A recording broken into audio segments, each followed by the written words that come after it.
Não há nada ao redor, apenas a brancura eterna e interminável da neve da Groenlândia e os ventos frios que sopram em seu rosto. Nada indica a catástrofe iminente. Você dá mais um passo e congela de horror. Um abismo está se espalhando a seus pés, sem fundo e escuro. Se você tivesse dado um passo maior, ele o teria engolido. Esse infame buraco da Groenlândia. Isso aconteceu em meados da década de 1920. Um grupo de geólogos estava examinando a superfície da geleira Hiawatha, na Groenlândia, usando um radar, quando avistaram algo muito estranho. Era um poço gigante, com mais de 300 metros de profundidade e quase 31 quilômetros de largura. Isso é grande o suficiente para caber dentro de Washington ou Paris. Depois de olharem para seus radares por um bom tempo e coçarem a cabeça, os pesquisadores decidiram descobrir o que poderia ter feito um buraco tão grande. Teria sido a boa e velha erosão? Um vulcão furioso? Um impacto de asteroide? Um verme gigante de areia? Talvez eu tenha exagerado um pouco com essa ideia de verme, mas nunca se sabe com essas geleiras antigas. De qualquer forma, no nosso caso, um mistério parecia levar a outro, que vinha intrigando os cientistas havia décadas. E para resolver os dois, os cientistas precisavam de algo muito comum, mas ao mesmo tempo muito importante: o quartzo, um dos minerais mais abundantes na crosta terrestre. Mas antes de nos aprofundarmos nesse tópico, vamos fazer um pequeno desvio e falar sobre um fenômeno bastante bizarro chamado evento Younger Dryas. Para ver como era, precisamos nos aprofundar no passado, entre 12.900 e 11.600 anos atrás. Durante esse período, o planeta ficou muito mais frio, especialmente na Europa e na América do Norte. Agora, vamos falar um pouco mais sobre essa estranha mudança climática no hemisfério norte. Existem algumas teorias. Uma envolve uma alteração nas correntes do Oceano Atlântico. Outra fala sobre algo grande que lança toneladas de poeira no ar e bloqueia efetivamente a luz solar. As duas hipóteses mais populares e prováveis mencionam uma erupção vulcânica e um impacto de asteroide. De fato, houve uma erupção vulcânica no território da atual Alemanha na época certa. Mas também existe a probabilidade de que o objeto espacial tenha atingido o planeta durante esse período. E agora vamos voltar ao buraco que os cientistas encontraram na Groenlândia. Quando o programa IceBridge da NASA e o Instituto Alfred Wegener da Alemanha o descobriram, parecia que finalmente haviam encontrado o motivo do evento Younger Dryas.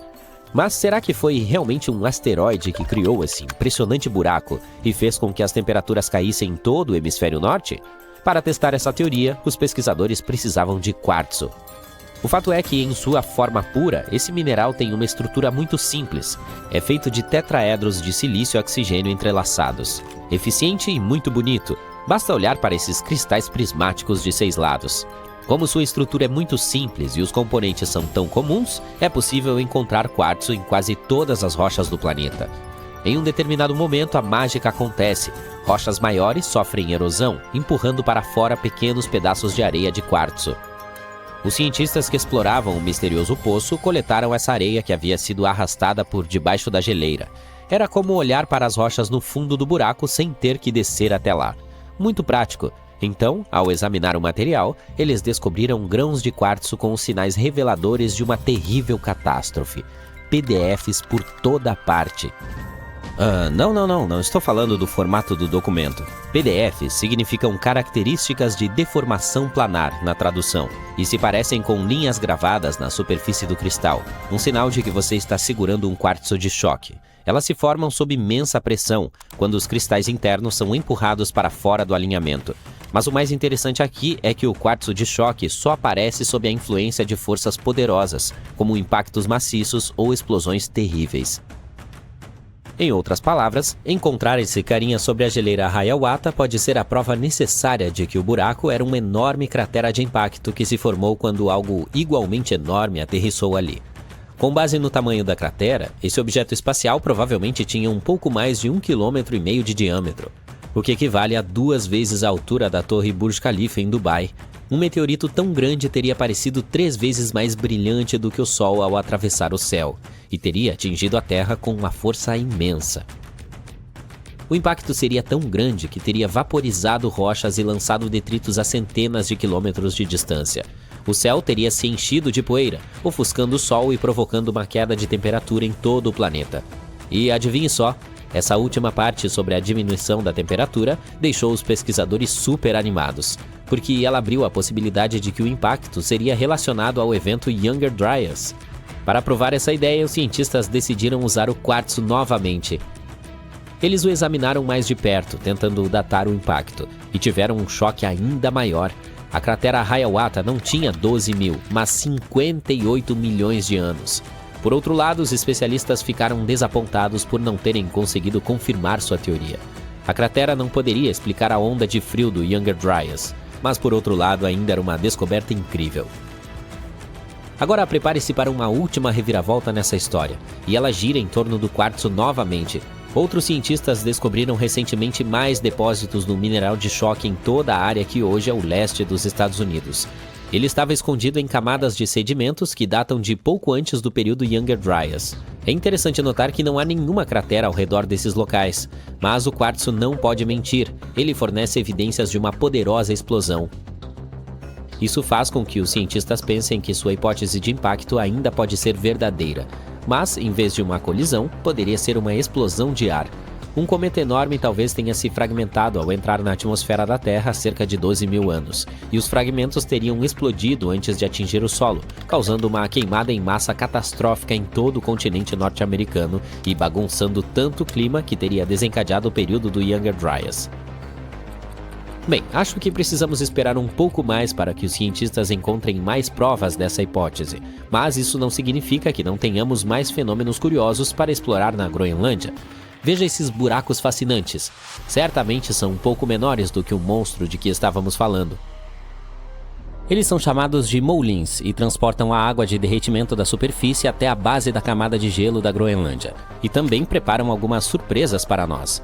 Aparentemente são muito maiores do que pensávamos anteriormente. É o que afirma um estudo recente baseado em observação e exploração em primeira mão.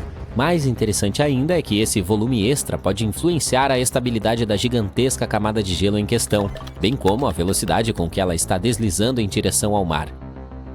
Os pesquisadores acreditam que o aumento da profundidade e da pressão da água no interior dos moulins pode lubrificar a base da camada de gelo, fazendo com que ela se mova mais rapidamente, como um cubo de gelo desliza mais facilmente sobre uma fina película de água derretida. Até recentemente sabíamos muito pouco sobre o tamanho real dos moulins e a quantidade de água que contém, mas agora sabemos que podem ser gigantescos. A equipe fez 2 viagens à camada de gelo da Groenlândia em 2018 e 2019. Em cada uma foram utilizadas cordas e equipamentos de escalada para descer cerca de 100 metros em 2 moulins separados, quase tocando a superfície da água. Aqueles que fizeram isso descreveram a experiência como intimidadora. Imagine o seguinte: suas costas estão sobre a borda, e tudo que você vê é o gelo azulado descendo e se transformando em escuridão. E a única coisa que ouve são sons ocasionais de gelo batendo. Deve ser extremamente enervante. Há um misterioso entalhe no campo magnético do nosso planeta que está crescendo lentamente. Ele se estende desde a América do Sul até a África, e o mais terrível é que vem enfraquecendo o escudo de proteção da Terra contra o Sol. Embora a maioria das pessoas não perceba seus efeitos por enquanto, os satélites e as espaçonaves que passam pela chamada anomalia do Atlântico Sul já sentem. Nas profundezas do nosso planeta, há uma bola gigante de ferro e níquel derretidos, o núcleo externo. O metal em seu interior é tão quente que está constantemente se movendo e girando. Esse movimento cria correntes elétricas e, quando a eletricidade flui, gera um campo magnético, que envolve todo o planeta como uma bolha protetora. Sem ele, a vida na Terra estaria em sérios problemas. O Sol emite partículas carregadas, chamadas de ventos solares, que poderiam destruir nossa atmosfera com o tempo. Felizmente, o campo magnético desvia a maioria dessas partículas, mantendo-nos seguros. Outros planetas perderam seus campos magnéticos e tiveram suas atmosferas removidas, deixando-os secos e sem vida. Além disso, sem essa proteção, nossa tecnologia e nossos equipamentos ficam todos bagunçados. Satélites, redes elétricas e até aviões podem ser atingidos por radiação intensa. Isso levaria a falhas de comunicação, erros de GPS e apagões. E agora, algo estranho está acontecendo sob o continente africano.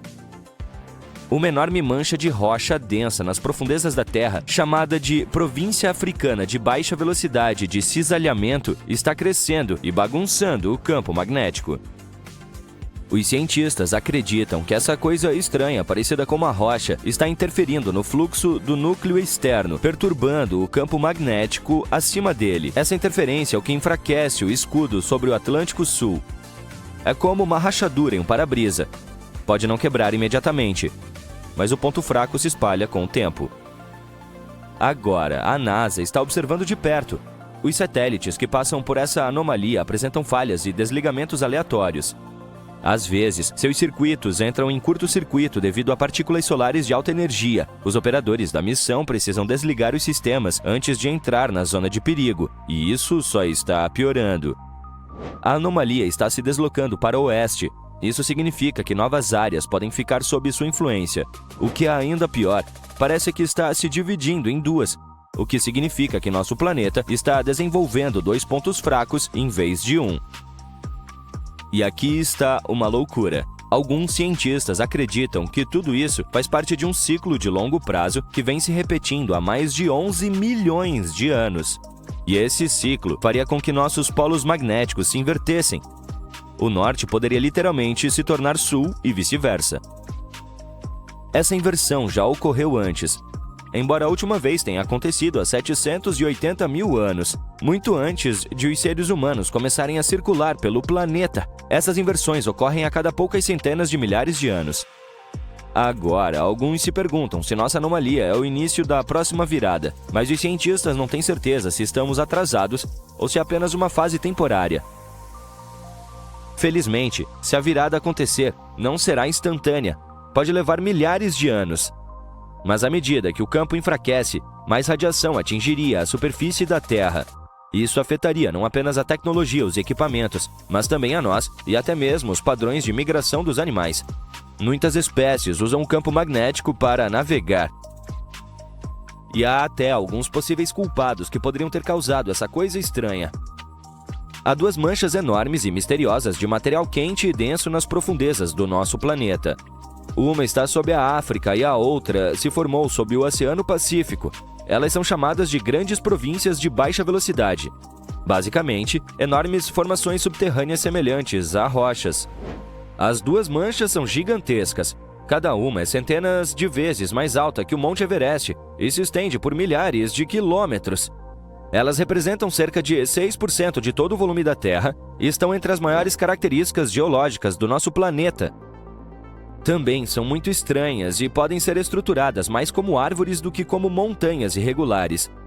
A princípio, os cientistas as imaginaram como rocha amolecida, mas com base em técnicas de imagem recentes, parece que elas podem, na verdade, ter estruturas irregulares semelhantes a galhos de uma árvore que se estendem para cima. E podem estar alimentando pontos quentes vulcânicos na superfície, como os do Havaí. Os cientistas ainda não sabem exatamente o que são essas manchas. No entanto, acreditam que elas controlam muito do que acontece na superfície terrestre. Coisas como erupções vulcânicas, terremotos e, é claro, mudanças no campo magnético. E também podem estar ligadas a supervulcões e extinções em massa. As possíveis erupções causadas por elas poderiam ser como as que aconteceram nos tempos antigos e, possivelmente, dizimaram espécies inteiras. Se as manchas estiverem conectadas a supervulcões, podem ter causado desastres absolutamente insanos no passado e até provocar mais problemas no futuro. Mas também nos ajudam a controlar as placas tectônicas que afetam os terremotos e a formação de montanhas. Além disso, podem conter material dos primórdios da Terra ou até mesmo de Theia, planeta misterioso que se chocou com o nosso e ajudou a formar a Lua há cerca de 4 ou 5 bilhões de anos.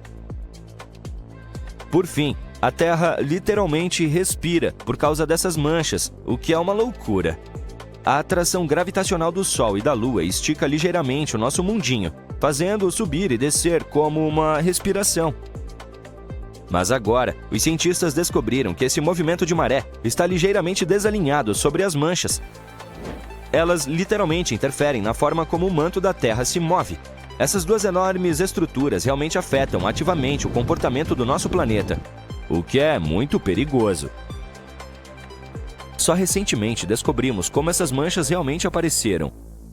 Tudo se deve à crosta oceânica afundada.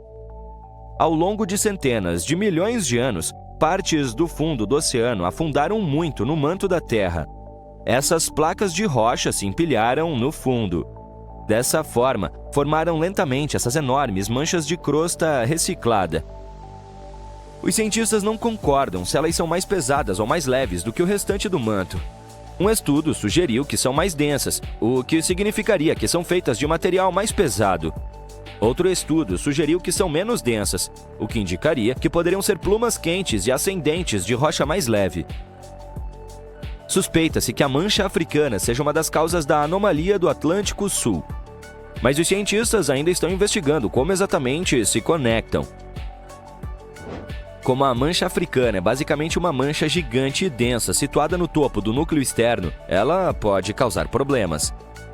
É mais quente e possivelmente quimicamente diferente do manto circundante. Assim, poderia estar perturbando o núcleo externo, afetando o campo magnético e enfraquecendo-o. Outra coisa maluca é que pode conter um oceano de água preso dentro de seus minerais. Os cientistas descobriram que grandes quantidades de água, tanto quanto todos os oceanos da Terra juntos, estão presas em minerais nas profundezas do manto. Um mineral, a ringotita, pode armazenar água dentro de sua estrutura cristalina, mas isso só é possível sob pressão extrema e temperaturas superquentes, como no manto profundo. Portanto, pode haver vastos reservatórios de água escondidos dentro das manchas. Não corpos de águas literais, é claro, mas toneladas de pequenas moléculas estranhas trancadas bem abaixo da superfície. Se essa água fosse liberada de alguma forma, poderia desencadear uma atividade vulcânica maciça, ou até mesmo afetar o clima global. Mas as manchas não são o único fator para essa estranha anomalia. Outros também contribuem, como a inclinação do campo magnético da Terra, mudanças no fluxo de ferro do núcleo e até mesmo as placas tectônicas. No entanto, as grandes províncias estão piorando as coisas e continuam evoluindo de alguma forma. Os cientistas acreditam que isso pode ocorrer porque colunas maciças de rocha quente, chamadas de plumas do manto, estão surgindo das profundezas da Terra. Elas podem estar empurrando os pedaços gigantes da crosta terrestre, como as placas tectônicas, especialmente no Oceano Pacífico. Se isso for verdade, então essas manchas subterrâneas gigantes não estão apenas paradas, mas sim se movendo, mudando e moldando a superfície da Terra o tempo todo, quase como se estivessem vivas. E o que isso significa para o futuro? Se a mancha africana continuar evoluindo, a anomalia do Atlântico Sul poderá aumentar ou se deslocar ainda mais, afetando mais satélites e espaçonaves. No momento, ainda há mais perguntas do que respostas. Cada novo ponto de dados ajuda a prever como tudo evoluirá e se precisamos nos preocupar com os piores cenários. Por enquanto, a NASA não está entrando em pânico, tem apenas observado atentamente. Porque, seja uma mudança inofensiva ou um sinal de algo maior, uma coisa é certa: algo nas profundezas da Terra está mudando. Nos últimos anos, os cientistas fizeram duas descobertas revolucionárias sobre nosso universo. Graças às novas tecnologias, olhamos para o passado distante e aprendemos algo que pode mudar nossa compreensão do universo para sempre. Quais são essas descobertas e o que elas significam para nós? Vamos descobrir. Recentemente, revelamos a primeira imagem colorida do telescópio espacial James Webb. É uma foto alucinante que captura milhares de galáxias antigas. Essa luz mais antiga documentada na história do universo data de mais de 13 bilhões de anos atrás. Isso é apenas 600 milhões de anos após o Big Bang. É como dar uma espiada no álbum de bebê do universo. Mas isso foi apenas o começo. Os astrônomos esperavam ver algumas galáxias minúsculas e jovens, mas o que encontraram foi uma verdadeira surpresa, impossivelmente maciça. E tudo isso a partir de apenas um pequeno ponto vermelho. O principal autor do estudo, Ivo Labé, estava trabalhando no computador como de costume e de repente obteve dois números. Idade, 13,1 bilhões de anos. Peso, 100 bilhões de estrelas. Quando percebeu o que isso significava, quase cuspiu seu café. Mas esse ponto vermelho foi apenas o começo. No dia seguinte, eles encontraram mais 5 galáxias iguais a essa. Na verdade, essas 6 galáxias maciças são tão antigas quanto a própria Via Láctea. Toda a equipe de pesquisa ficou incrédula. Eles pensaram, peraí, o quê? Elas não poderiam ser tão maduras tão cedo no tempo. Será que cometemos um erro?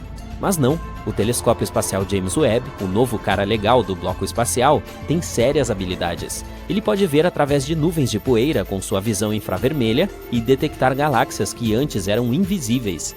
Esqueça o Hubble, tem um novo observador de estrelas na cidade. Mas por que isso abalou tanto as coisas? Porque essa descoberta afeta a nossa compreensão de como as galáxias se formaram. Vamos tentar explicar. Há muito tempo, 13,8 bilhões de anos atrás, para ser preciso, nosso universo nasceu.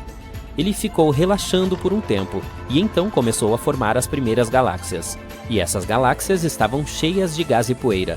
Por fim, esse gás começou a se transformar em estrelas. Algumas galáxias eram mais maciças e tinham mais estrelas, e outras eram mais leves e quase não tinham estrelas. De qualquer forma, todas elas cresceram gradualmente. As estrelas nelas nasceram lenta e suavemente.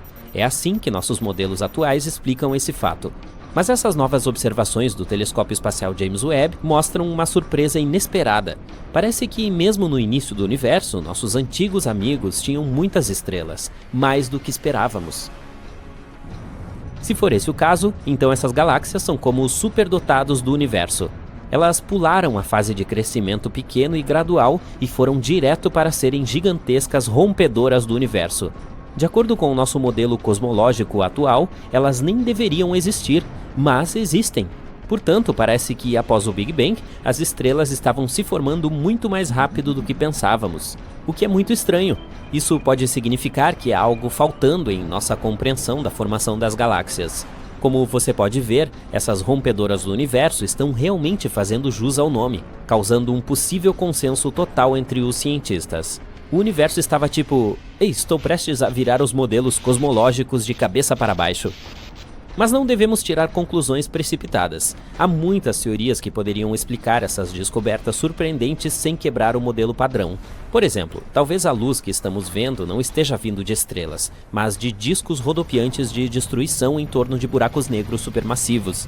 Essas bestas cósmicas colossais podem engolir a matéria e cuspir um espetáculo de luz deslumbrante. E o olhar aguçado do telescópio James Webb está detectando esses enigmáticos discos de acreção como nunca antes. Ou talvez essas galáxias possam estar brincando de esconde-esconde conosco. Talvez haja algo mais na história que ainda não vimos. Afinal de contas, o universo é vasto e misterioso, e nós apenas começamos a arranhar a superfície. Opa! Precisamos ir mais devagar aqui. Antes de tentarmos explicar tudo isso, precisamos confirmar se essas galáxias antigas são realmente tão antigas assim. Embora mesmo que sejam apenas buracos negros supermassivos, isso ainda mostra uma mudança surpreendente. Teremos que esperar cerca de 1 ano para descobrir. Uma coisa é certa, o telescópio espacial James Webb definitivamente nos ensinou uma lição valiosa: espere o inesperado. E esse é apenas o começo do inesperado. A equipe de Yves Labbé não foi a única a fazer uma descoberta tão grande. Tem também uma equipe que afirma ter desvendado os segredos do passado do universo, e isso vale 2 prêmios Nobel.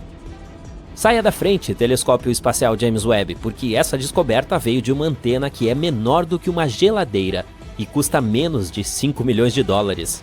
Isso é que é caça às pechinchas espaciais. Os astrônomos captaram esse sinal que trouxe algumas surpresas.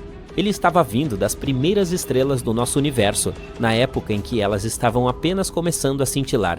Diga oi para nossos ancestrais celestiais novamente. No entanto, o sinal era bem estranho. As temperaturas eram anormalmente baixas e havia uma onda pronunciada que deixou os astrônomos encucados. Tem uma teoria. A matéria escura pode ter aprontado algumas, e se esse for o caso, então podemos estar realmente à beira de uma grande descoberta. Imagine que você está olhando para o céu noturno repleto de estrelas, mas há algo mais lá que você não consegue ver. É como um manto invisível que cobre todo o universo. Os cientistas chamam esse material misterioso de matéria escura. Essa matéria é como o fantasma do nosso mundo. Ela não emite, absorve ou reflete nenhuma luz. Não podemos vê-la com telescópios, nem com nossos olhos. É por isso que a chamamos de matéria escura. Mas se não podemos detectá-la de forma alguma, como sabemos que ela existe? por causa de sua atração gravitacional. Um dia percebemos que nossa compreensão de como as galáxias foram criadas estava incorreta. De acordo com nossos cálculos, elas deveriam ter sido um gás caótico, mas algo as manteve unidas, transformando-as em espirais, como um tipo de cola invisível. Então pensamos, talvez essa cola invisível realmente exista? Se a Lua fosse invisível, ainda assim suspeitaríamos que ela existe em algum lugar porque sua gravidade afeta as marés na Terra. Esse também é o caso da matéria escura. Sua gravidade influencia o movimento das galáxias e de outros objetos cósmicos. De fato, a matéria escura constitui uma grande parte do universo, cerca de 27% dele. Além disso, a matéria normal que podemos ver, como estrelas, planetas e galáxias, representa apenas cerca de 5% do universo. Portanto, embora não possamos ver a matéria escura, na verdade há mais dela no universo do que tudo o que podemos ver. Os cientistas ainda estão tentando descobrir se a matéria escura existe e do que ela pode ser feita. Algumas teorias sugerem que ela poderia ser composta de partículas exóticas que são diferentes das partículas com as quais estamos acostumados. Outras afirmam que pode ser algum tipo de matéria estranha, não descoberta, que não interage com a luz de forma alguma. De qualquer maneira, é um mistério intrigante. E se algum dia confirmarmos a existência da matéria escura, nossa compreensão do mundo mudará para sempre. Portanto, agora você pode entender por que a comunidade científica está tão empolgada. Se essa descoberta for confirmada, teremos a primeira prova real da existência da matéria escura. Tal descoberta pode ser ainda mais importante do que o próprio Big Bang, porque, como dizem os astrônomos, somos feitos de matéria estelar e, portanto, estamos vislumbrando nossa origem. Mas, é claro, ainda temos que esperar e explorar tudo isso em detalhes. Na ciência, nunca devemos nos apressar em tirar conclusões. E enquanto os cientistas estudam esse material, nós estaremos... Você já tentou passar com sua bicicleta por cima de pregos? Acho que não era sua intenção, mas se isso aconteceu pelo menos uma vez, você não quer passar por essa experiência novamente. Agora, imagine que você teria que andar de bicicleta em Marte. Sua superfície é coberta por rochas, canyons, vulcões, leitos de lagos secos, crateras e poeira vermelha. Essa combinação faz com que aqueles pregos de antes pareçam totalmente inofensivos. Nenhuma das rodas que usamos na Terra funcionará. E assim, a NASA vem trabalhando no desenvolvimento das rodas perfeitas para uso na Lua ou em Marte desde a década de 1960. Eles testaram pneus de borracha lisos com câmaras de ar cheias de nitrogênio, grandes rodas de malha de arame flexível e pneus compatíveis sem ar feitos de várias centenas de fios de aço enrolados, o Spring Tire. Mas nada foi bom o suficiente para os desafiadores terrenos cósmicos. As rodas do Mars Curiosity Rover duraram apenas um pouco mais de um ano antes de serem seriamente danificadas. Os pneus do rover enfrentaram dois grandes problemas. Primeiro, eles tinham que ser fortes o suficiente para suportar o enorme peso do veículo. Os engenheiros tentaram torná-lo o veículo mais eficiente para exploração, diferente dos modelos que funcionaram na Lua e em Marte antes dele. Foi por isso que ele acabou ficando tão pesado. Um carro grande e pesado precisa de pneus duráveis, você sabe. E é claro, a superfície de Marte não é um passeio no parque. Os engenheiros tentaram fabricar rodas de alumínio, que é um material leve e resistente, mas as rodas logo ficaram danificadas. O dano não impediu que o Curiosity fizesse seu trabalho, mas afetou sua eficiência. E é aí que rolou a nova roda reinventada. A NASA decidiu substituir o alumínio por um material chamado liga com memória de forma. Ele é feito de um tipo exclusivo de metal chamado nitinol, uma mistura de níquel e titânio. Ao contrário de outros materiais que se dobram sob pressão ou calor, essa substância fria retorna à sua forma original por conta própria nas mesmas circunstâncias. O nitinol é o herói em Marte, mas também é útil na Terra. Imagine que seus pneus nunca mais serão furados. Acho muito legal. Uma empresa decidiu usar essa tecnologia em suas bicicletas. Os pneus são em forma de tubo e se espremem quando você passa por um solavanco. Com o tempo, eles desenvolverão uma memória de forma perfeita. Supõe-se que eles funcionem melhor em bicicletas para cascalho, trilha e montanha. A superfície metálica é coberta por uma camada externa de borracha. Quando essa camada se desgastar, a empresa planeja recauchutar os pneus para que durem anos. Os modelos anteriores de pneus sem ar eram feitos de espuma patenteada, que deveria durar até 8.000 quilômetros. Eles não decolaram porque deixavam a bicicleta muito pesada. O novo modelo deve resolver esse problema. O nitinol também funciona muito bem no campo da cirurgia cardíaca. Os tubos feitos de nitinol podem se expandir até a largura desejada sob determinadas temperaturas no corpo humano. O pneu não é o único objeto que funciona melhor com memória de forma. Se você não conseguir imaginar seu sono sem aquele confortável colchão de espuma com memória de forma, pode enviar uma nota de agradecimento à NASA por isso. Sua história remonta a 1966, quando eles decidiram personalizar os assentos dos astronautas para, de alguma forma, aliviar os efeitos da força G na decolagem e na aterrissagem. Criar um assento personalizado para cada voo parecia impraticável demais, então a espuma viscoelástica salvou o dia. Ela se ajustava facilmente ao formato do corpo dos astronautas e voltava ao estado de repouso quando não estava em uso. Na década de 1980, ela passou do espaço para o público terrestre. Agora ela está presente em colchões, travesseiros, atrações de parques de diversões, celas de cavalo e capacetes de futebol americano. A terceira geração possui partículas de gel e espuma viscoelástica em seu interior. Esse é o segredo de seu superpoder de reduzir o calor do corpo aprisionado, recuperar-se rapidamente e fazer com que o colchão fique macio como uma nuvem. O nome já diz tudo, mas caso você tenha dúvidas, os cobertores espaciais foram, de fato, inventados pela NASA com um espaço em mente. Na década de 1960, eles estavam se preparando para a era espacial e procurando um material fino, refletivo e metálico que protegesse suas naves espaciais da radiação solar. E eles conseguiram projetar o material perfeito, forte o suficiente para ser usado como isolamento para proteger os caros componentes eletrônicos espaciais das oscilações de temperatura. Desde então, ele tem sido uma parte importante de quase todas as missões dentro e fora da órbita do nosso planeta. Ele também é usado em trajes espaciais para proteger os astronautas da radiação e do calor do Sol quando eles se aventuram no espaço aberto. Na Terra, os cobertores espaciais são os melhores amigos dos corredores de maratona. Como a temperatura corporal cai depois que param de correr, eles precisam de algo que os ajude a voltar ao normal. E o material mágico do cobertor espacial também pode proteger seu telefone do calor e do frio extremos quando usado como uma camada de isolamento em uma capa para celular. No início da década de 1960, fones de ouvido para pilotos de avião costumavam ser muito volumosos. Eles geralmente tinham que usar microfones de mão para se comunicar. A NASA precisava de uma tecnologia mais confiável e leve para suas missões, para garantir que a comunicação ocorresse sem problemas. Em 1961, a cápsula Liberty Bell 7 caiu e o astronauta Gus Grissom quase afundou sem transmissão de rádio ou contato com sua equipe de recuperação. A NASA procurou uma empresa para projetar um fone de ouvido que pudesse ser colocado no capacete de um astronauta. Apenas 11 dias depois, a equipe criou uma unidade de fone de ouvido com microfone que poderia ser usada pelos astronautas para se comunicar entre si e com a Terra. Ele tinha até um recurso de cancelamento de ruído. Mais tarde, o fone de ouvido foi aprimorado e usado nas missões Mercury e Apollo. O mundo pôde ouvir a frase mais famosa de Neil Armstrong quando ele aterrissou na Lua graças a esse fone de ouvido sem fio. A tecnologia de liofilização para alimentos não foi criada, mas muito aprimorada pela NASA para embalar mais lanches nas longas missões Apollo. Durante as primeiras missões humanas, os astronautas tiveram que comer cubos do tamanho de mordidas, pós-liofilizados e espremer semilíquidos em tubos de alumínio.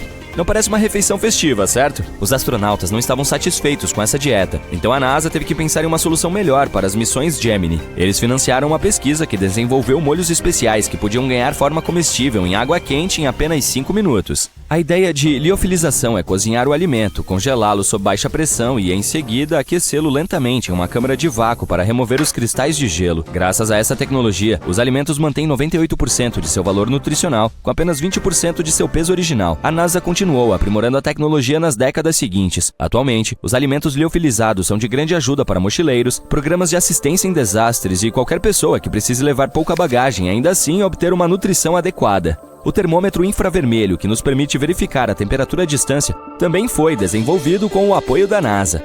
Ele mede a radiação térmica emitida por seu tímpano, da mesma forma que mede a temperatura de estrelas e planetas. Cada dispositivo tem uma lente que focaliza a luz do objeto em um detector especial que converte a radiação em um sinal elétrico e, em seguida, em temperatura que pode ser vista em um visor.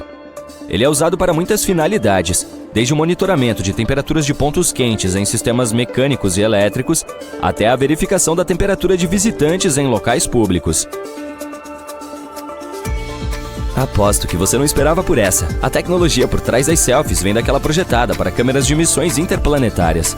Na década de 1990, um dos laboratórios da NASA, Jet Propulsion Laboratory, introduziu um sistema de mini-imagem leve que não precisava de muita energia para tirar fotos de alta qualidade do espaço. Essa tecnologia é usada em câmeras de telefones celulares e computadores.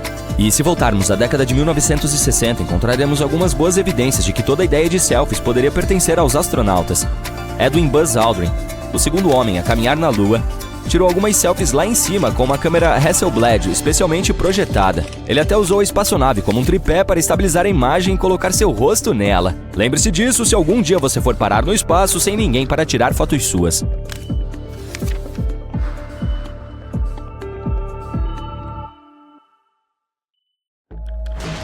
Prepare-se para a decolagem, pois há notícias empolgantes da NASA vindo em nossa direção.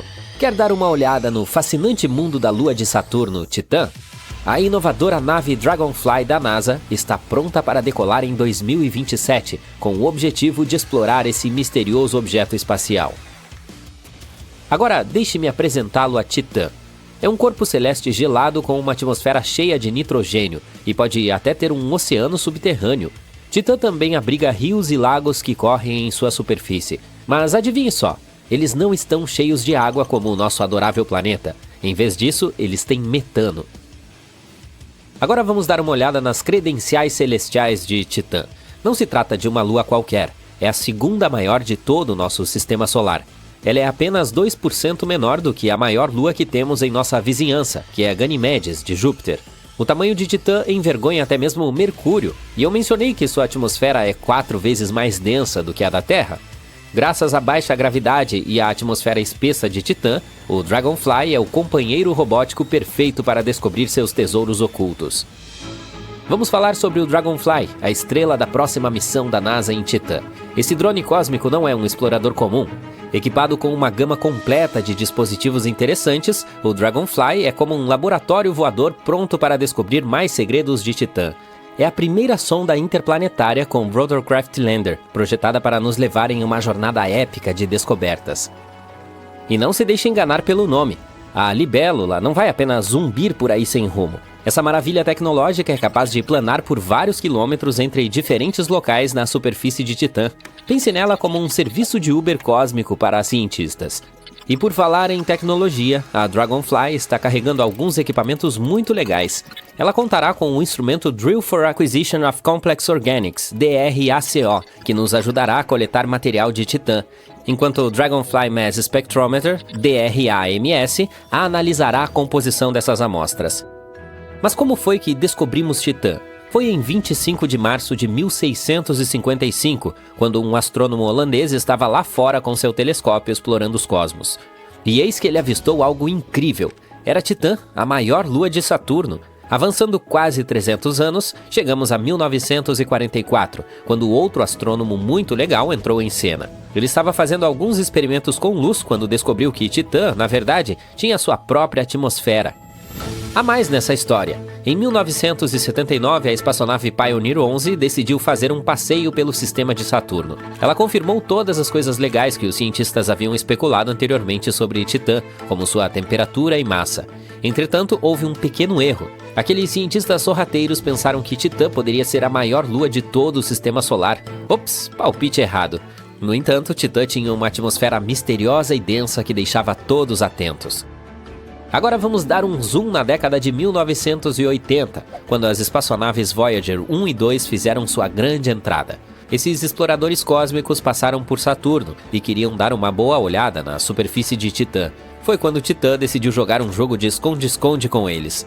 Sua atmosfera nebulosa tornou impossível ver o que estava acontecendo lá embaixo, de modo que tudo que as Voyagers conseguiram capturar foram imagens de um mundo laranja solitário.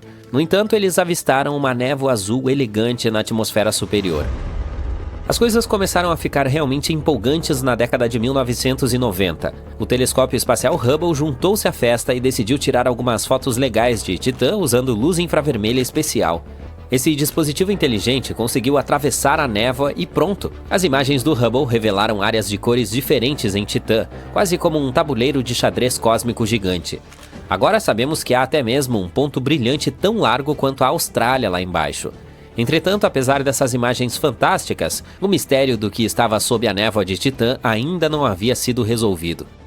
Era 2004 quando o palco foi montado para a Cassini e sua companheira europeia, a sonda Huygens.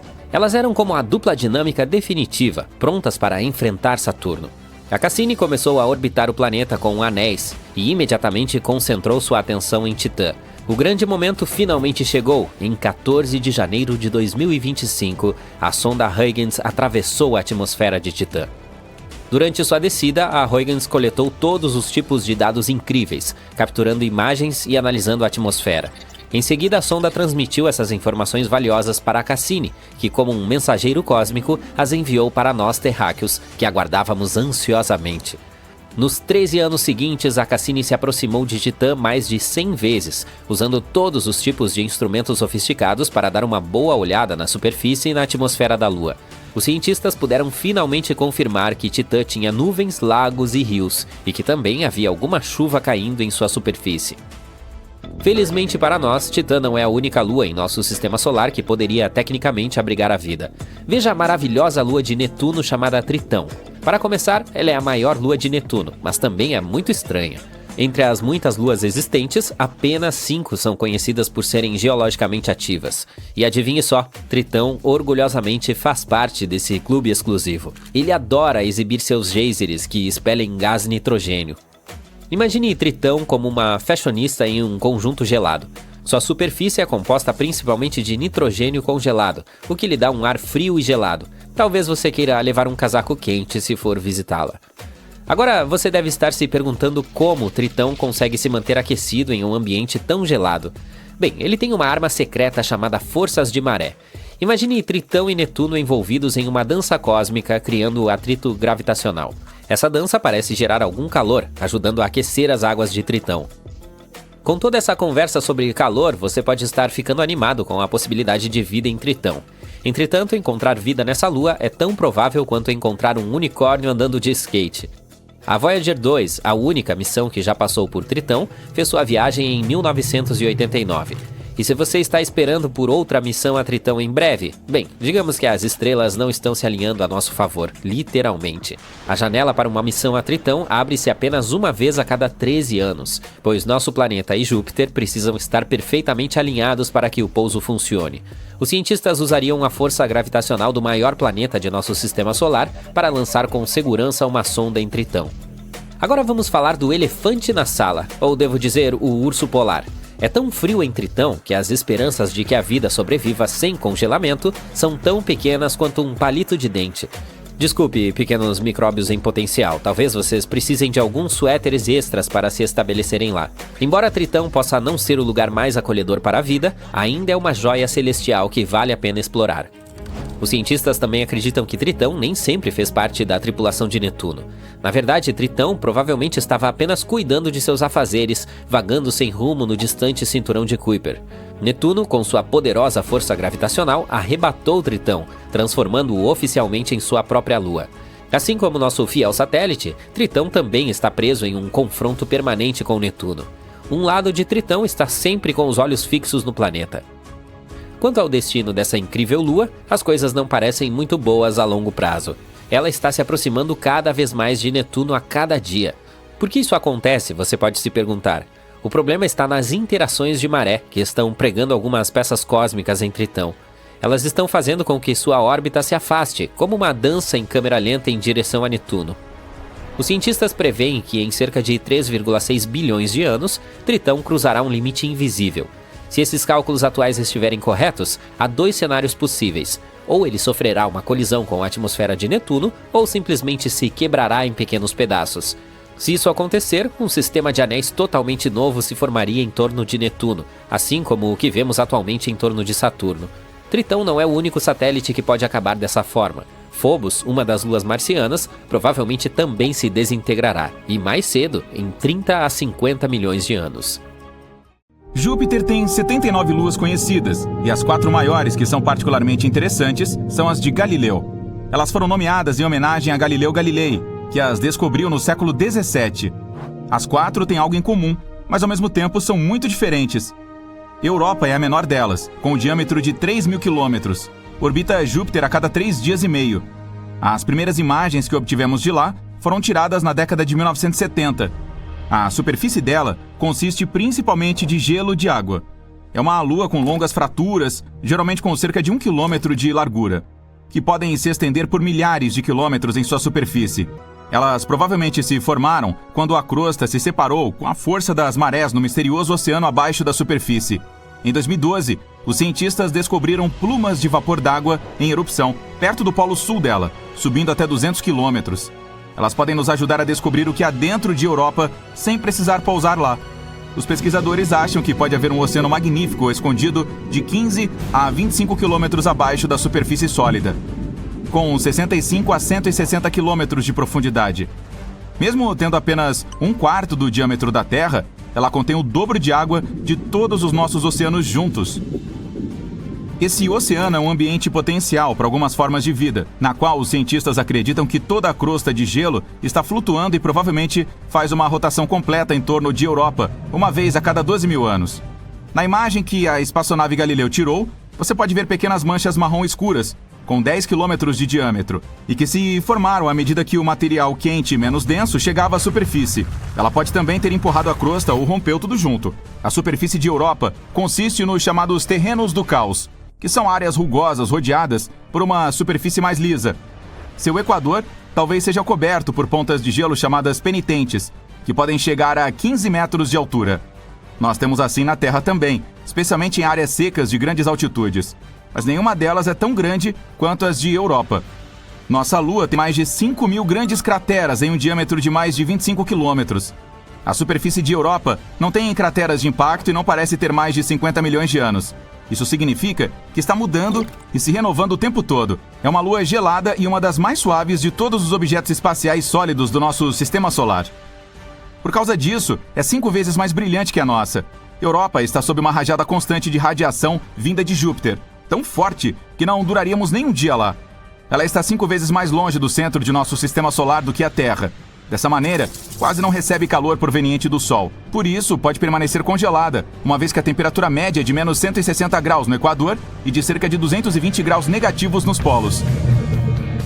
Há cerca de 40 anos, a espaçonave Voyager 1 chegou perto da Lua rochosa e descobriu que ela é a campeã vulcânica do nosso sistema solar.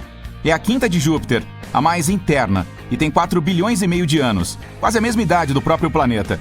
É semelhante em tamanho ao nosso satélite natural, e ainda tem densidade e quantidade de gravidade semelhantes. Mais luas do nosso sistema solar consistem em silicatos e água congelada, mas Io é feita de ferro e rocha de silicato. Você conseguiria ver algumas belas auroras ali. Conforme ela gira em torno de Júpiter, as auroras mudam o brilho o tempo todo, mas estão sempre lá. Io fica relativamente perto do planeta, quase 420 mil quilômetros acima do topo de suas nuvens.